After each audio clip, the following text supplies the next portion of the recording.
Greetings all, it's Blue Knight. Welcome back to more Sly 2 Band of Thieves.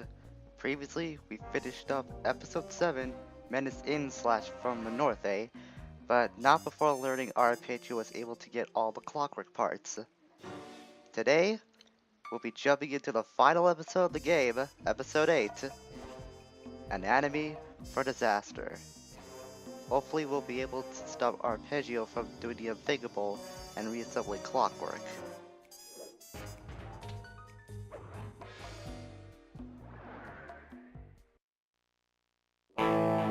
There we were, heading east across the Atlantic Ocean, stowaways on a giant airborne fortress. Though time was short, we made sure to study up on our unknowing host, Arpeggio. While attending a prestigious boarding school, the young Arpeggio excelled in all subjects, but he never managed to keep up with the other boys physically. Sadly, his wings, due to their small size, were useless for flight. Furious at his feeble body, he focused his powerful mind to search for a cure in the works of the Italian Renaissance masters.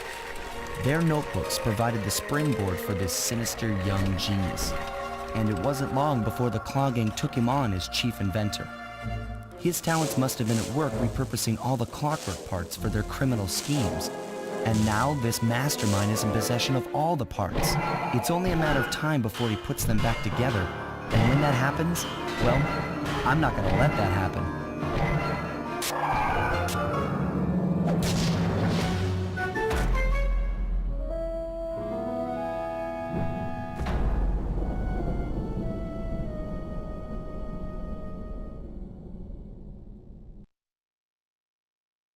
So a big thing, not but big thing.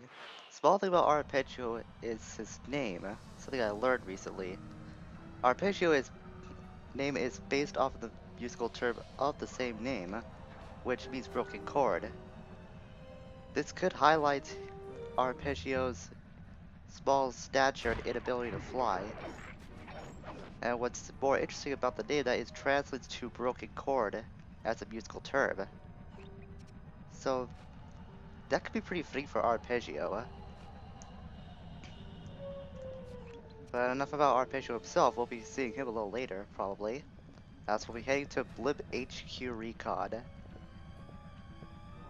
And one thing that we'll obviously know is that we're on a blimp. This is the only time in the game that Sly 2 is taking place, well, not on ground, but,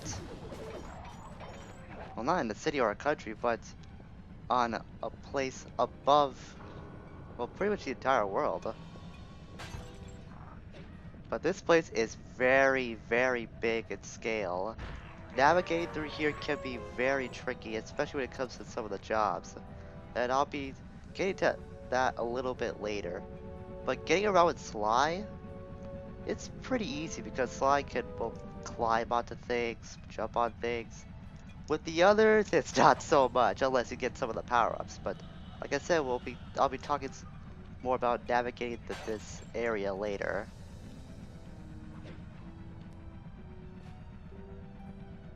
But generally, most of the locations for jobs and waypoints taking place during the jobs will be in high places. So I recommend having Murray's Turnbuckle Lodge and Bentley's Jetpack at this point in the game, because that way you'll have a bit of an easier time getting up to these higher places. But even then, it won't make it too easy for you. My instruments have picked up large magnetic fields radiating from inside that blimp. If Arpeggio's already started reassembling clockwork, that's where you'll find it. Sounds good. I'm on my way. Don't waste any time here, Sly. Get to the blimp and take some recon photos. To build a plan, we need to know how close they are to reviving clockwork. Relax, Bentley. I've got it under control. Wow. For something as big as Sly's arch nemesis being reassembled, potentially, Sly himself is pretty calm about this. I mean, one of the last things I expect from him to say is that he's got things under control, especially in this scenario. I guess somebody's got to keep a cool head because if Sly wasn't able to do so, Lord knows that Bentley would be losing his mind right about now, knowing Bentley's past episodes of panic, I guess so to speak.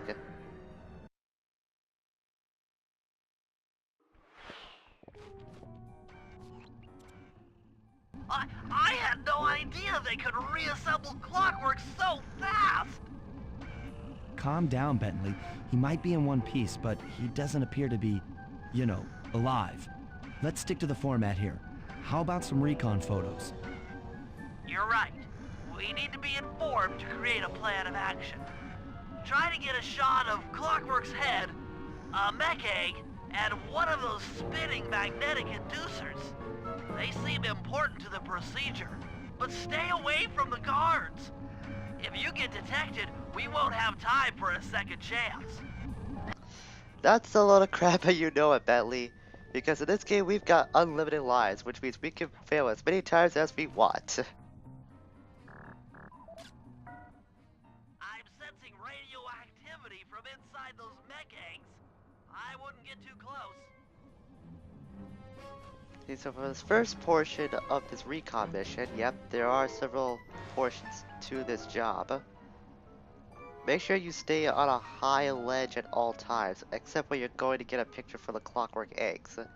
I find it's very difficult to get a picture for the eggs on a higher ledge or from a spire point. These magnetic inducers seem to be holding the clockwork parts together. But other than getting a picture for the eggs, make sure you stay above the guards at all times. Or at least as much as you can.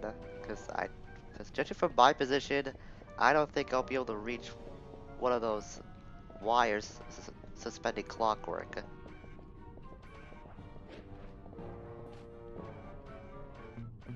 Gotta wait for that kind of move. Yeah, I don't think I'll be able to paraglide there in time. Or maybe I will. Okay, I could if the circle button responded a bit better. And there he is. The face of our arch nemesis. Clockwork appears completely inanimate. We still might have a chance. Sly, I'm detecting voices from the front of the blimp. I think it's Arpeggio. Meeting Arpeggio sooner than we think. Neela? Neela's here too!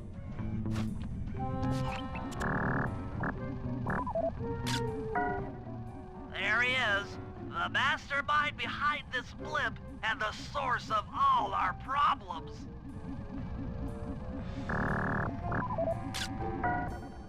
I can't believe it! She must have been working with Arpeggio all along! I don't need to study those photos to see the writing on the wall. Clearly, Neela and Arpeggio have conspired together to rebuild Clockwork, and it looks like they're dangerously close to realizing their goal. Look, Bentley, I know it's not your style, but I need a quick plan of attack. Try to think of a way, any way, to stop Clockwork from getting reassembled. Well, those magnetic inducers seem to be holding the parts together. If you reverse their polarity, it should pull Clockwork apart. Unfortunately, the inducer speed control station is locked down tight. Pickpocket keys from the 4 patrolling guards to get at it. Then you'll need to manually reverse the polarity of each inducer deck at the top of their rotation. Consider it done. So this is part 2 of this recon mission, which has quickly turned into a offensive campaign, so to speak. The first guard you want to pickpocket obviously is this one, because he's the only one in this area that's stationary, but do it after the other 2 guards rotating around, not rotating, patrolling this area have passed by.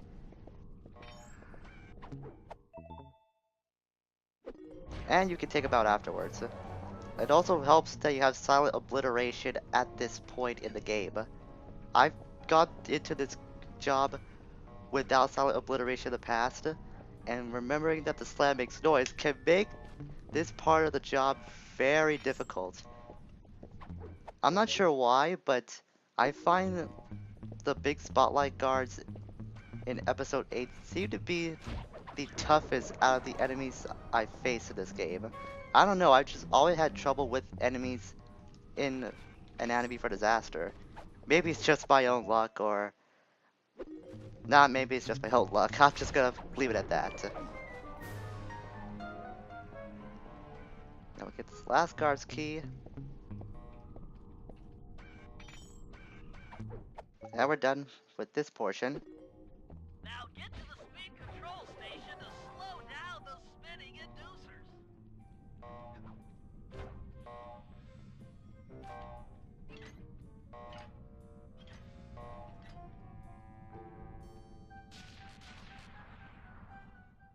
Now that the inducer decks are spinning slower, get up there and reverse the polarity of each deck. Okay, so to get to the top of these inducer decks, just wait a second. No, I don't want to be here. Go on to this wire, suspended clockwork. The reason why I switched wires is that the wire over there won't give you a lot of time to jump, press the button on the inducer deck, and then jump back. If you go over here, the inducer deck will be at the top of its rotation, and you'll have ample time to hit the switch and get off. At least for these two decks first. See, I just missed the second one rotating.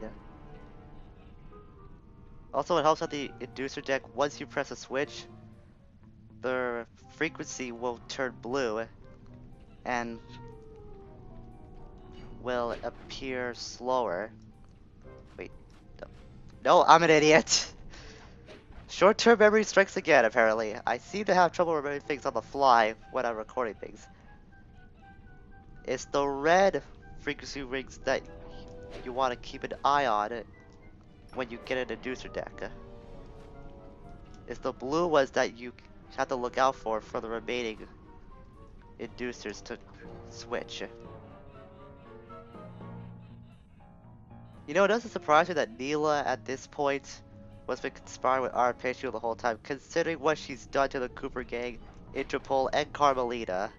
The aligning herself with Clockwork is just another niche to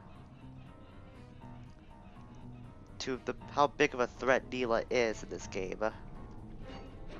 It also makes her one of the best villains in the Sly franchise, in my opinion. But we're done with this job. And since we managed to take out Clockwork.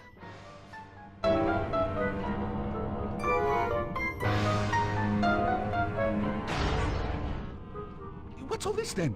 The magnets have been reversed. But by Jove, it seems to have locked the clockwork parts into place. Excellent!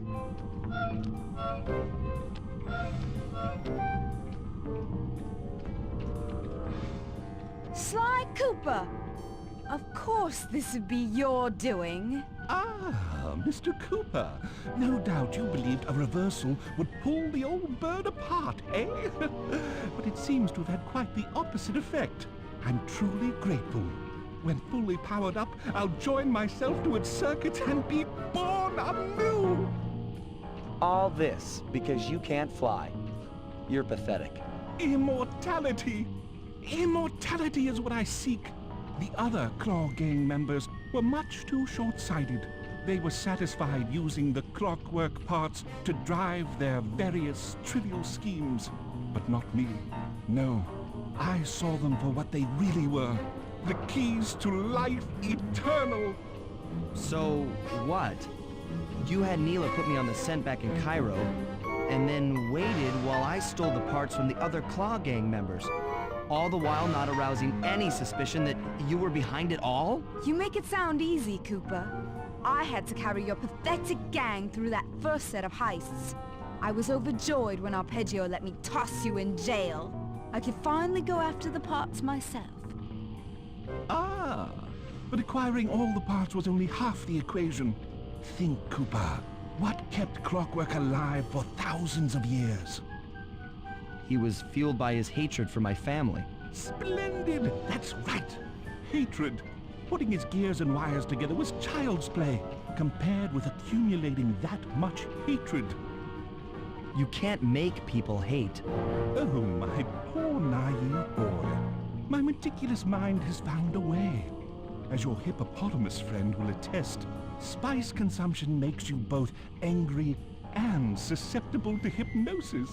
The Contessa, hypnotist extraordinaire, devised a way to command people through the use of flashing lights. I've created this blimp to be a massive transmitter of those precise light frequencies. The only problem I faced was finding a suitable source of light waves. The Northern Lights. You've been collecting Northern Light energy so you could hypnotize everyone beneath the blimp. Ah, hypnotize those who'd eaten food covered in illegal spice. Thank goodness for Dmitri. Through his nightclub, he got the whole city to consume the spice. You're going to Paris to unleash a hypnotic light show of hate.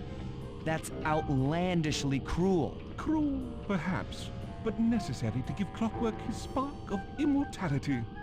Ah well, my new body awaits me. Be a dear, Neela, and keep him covered. Ta-ta!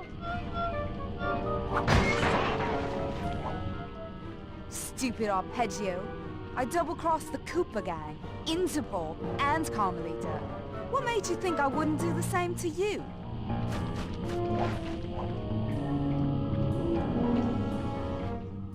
This is preposterous! You're my protege, not the next candidate for my immortality. I demand you exit the Clockwork frame or...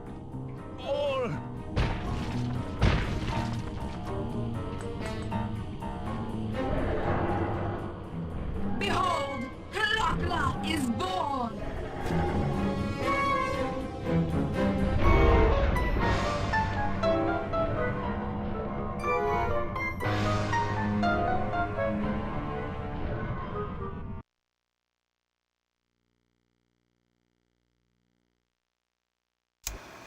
As we all know, things are looking grim. Neela has joined herself to the Clockwork frame and the Union has produced Clockla. She's out and free to terrorize the world. This blimp is still in motion to Paris. I could only assume Arpeggio's autopilot will activate the hate hypnosis light show. If that happens, there'll be no stopping Clockla. She'll be immortal. But we still have a chance. In her new form, she'll need to draw a lot of energy from this blimp's engines to stay strong. If we can disable the engines, that should be enough to weaken her to a state in which we can attack. Getting at these engines will require all three of us to work together in perfect harmony. We've pulled off some tough jobs in the past, but they were just the warm-up round for what we'll be going through tonight. Well, we just got a lot revealed to us, didn't we? But that was the entire plan for Arpeggio. To hypnotize the people in Paris into hating so much that it will fuel Clockwork. You really had to suspend your disbelief on a few aspects of the story, like how the spice can make people hate, but we saw how the Contessa was able to achieve that with Murray, and how the spice was being distributed, or the purpose of the spice at all. When I was playing this game for the first time, I thought the whole spice thing was gonna have a very low payoff, but it turns out that it really coincides with Arpeggio's plan very well. So if you're wondering if there's gonna be any payoff to the spice angle, I was there with you, but I think it works out pretty well. But that's gonna do it for this episode of Sly 2 Bandit Thieves. I know we didn't get a lot accomplished, but Like I said, we got a lot revealed to us, and let me tell you, we have a lot more to accomplish for the remainder of Anatomy for Disaster. We're starting with this first engine, a very sly tag team. But until that time comes, everyone, farewell for now.